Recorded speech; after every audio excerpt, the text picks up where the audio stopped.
This is Matt Granger. He's a portrait photographer, tour leader, photography educator. He's passionate about sharing his love of photography, which is why he's with us today. He specializes in all things people related, and he's been published extensively in Australia and abroad. And he has a very popular YouTube channel and Instagram that you should be checking out. So, without further ado, Matt, we're going to continue on our road this morning. Thank you very much. So, why don't we dive right in? I do have a selection of your images. I remember this one. It's with an ultra wide angle lens, a 12 Yeah. or 15 mil lens. I have been fortunate to go to so many different countries and markets. So often, especially on the fresh fruit markets on the market day, can be such a rich place to capture normal interactions of locals and the sellers. And also it tells a lot about the people to see the kind of foods that they eat. So here you'll see in the foreground, there's a whole bunch of chilies, for example. Yeah. In Bhutan, chilies are treated as a vegetable, not as a spice. But you can see behind her on the right, there's another seller. It's a big Oh, open market. yes. So to kind of get a clearish shot of her was to stand over the top and shoot down. Otherwise, you had layers of people going back, which, can tell a story, but it's a bit harder to Yeah. isolate on a person and have a depth of field that shows the produce and the person. It's a really great compositional tool, Matt, to obviously the point of view. And that's something to remember, you guys out there. Don't always shoot, from your own eye level because you've got every number of angles and positions. Thank you. And yeah, I agree. I think that's one of the best techniques for people, especially with travel.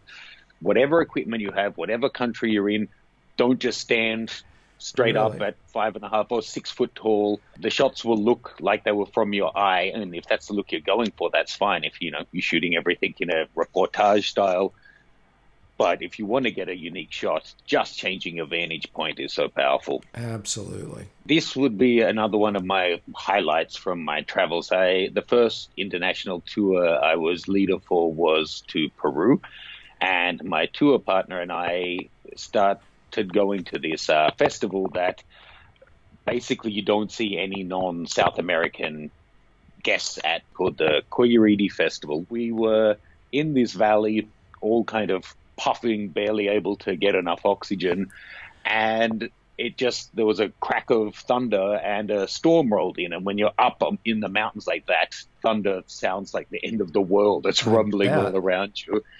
And then the snow suddenly opened up, and out of nowhere, I don't know how, to get anything there, because there's nothing there really except a church. So someone had the foresight to bring miles of blue plastic, because out of nowhere, when the snow came, all this tarpaulin just came out, and suddenly Right. everyone was hiding. And that was a woman under her cap, looking at us. We were lucky and took shelter in the one of the structures there. One of the families was cooking for their troop and let us join them. So yeah, that was the one shot I got before she put her hat down and put her tarp back up. That's capturing the moment. Absolutely. What I love about, I love a lot of things about it, but also the snowfall. The blue, and I love the fact that we just see her peeking out at you. She's looking at you. I love this image, and I believe you said this is in East Africa. Oh, Ethiopia. There we are. We try to work with operators in countries that are able to get you right into a community. So we were in this one, we had just stopped off at a village and were taking a walk through. In Ethiopia, they're a little bit more formal about it. And when you go from region to region, you kind of need to hire a local guide to join your national guide. It's not a formal thing per se, but if we want to go in and see a tribe, it's better that we hire someone who grew up in that tribe to take us around, as well as our guide who is looking after us for the 2 weeks. So we were just doing a walk through the leaves and whatnot. You can barely see it here, but she's actually standing in this lush greenery with like leaves 6 foot long, these giant green Oh, leaves. wow. And she was kind of there was an arch of foliage behind her, which was giving her this wraparound. That's why she's got a seam of shadow down the front of her face. And I got, I think, 2 shots on this one before she giggled and ran away. She just kind of emerged from the plants to see what these strangers were doing. I got the shot, she giggled and ran. And I converted this one, to be honest, to black and white. 1, I think it's pretty, but 2, the wraparound of green light gave it the weirdest color haze that I just couldn't get the skin tone. I couldn't get the skin tone to look nice. So I went black and white. I don't remember exactly which part of Ethiopia, but it was one of the villages that gets more tourists, and it can be a little difficult sometimes when you first go to work with communities. You want to do it in the right way. So now we've been going a while. We'll go to communities, deal directly with the elders of the village and make a donation to the community, and then just spend the day without it being so transactional. But in this particular village, when they see the car pull up, the kids run wanting to get some candy or that kind of thing. So this was one of the few shots I got of the kids sitting in the tree. Actually, just down behind them was a fall off of like a foot from the base of the tree was the edge of a cliff that led down to the Omo River. In terms of the shot, I just liked the stark contrast. It was kind of a hazy day, so it worked to, again, make it a black and white.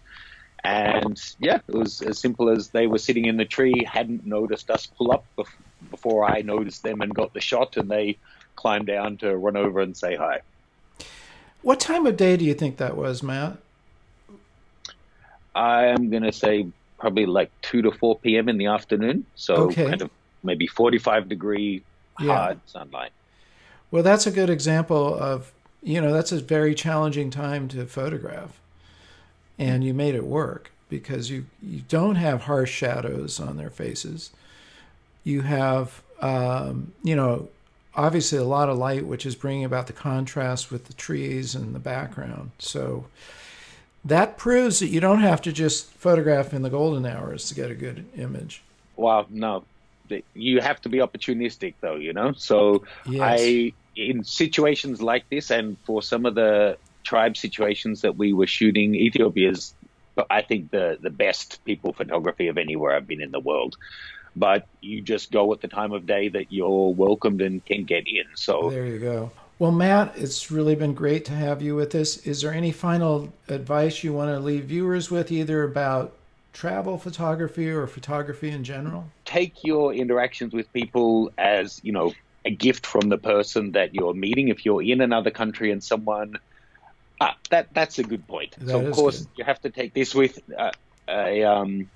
you have to modulate this with use your common sense, have a bit of street smarts. But early when I would travel, I would often be on the lookout for being conned. And I thought it was me being street smart and avoiding situations. But later in life, I'm finding I think that was actually me being kind of jaded and closed-minded, and I missed a lot of opportunities. So now when I meet someone, if it feels safe and okay and someone says, why don't you come back and have tea with us or come to dinner, and it's in a safe place, in a safe country, I'll almost always do it. Of course, you don't just jump without thinking, but some of my most memorable experiences traveling have been leaving and skipping, for example, going to see the Eiffel Tower and instead going with the family to their picnic. Those kind of opportunities to see a real cultural experience that isn't for tourists happen spontaneously because it is unprepared. Thanks again. Good luck. Stay safe, and we'll be in touch. Great. Thank you so much, Marc.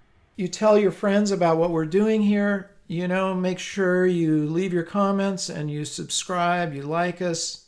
I love you guys. Stay well, stay safe, and remember to get out and capture your own images of life.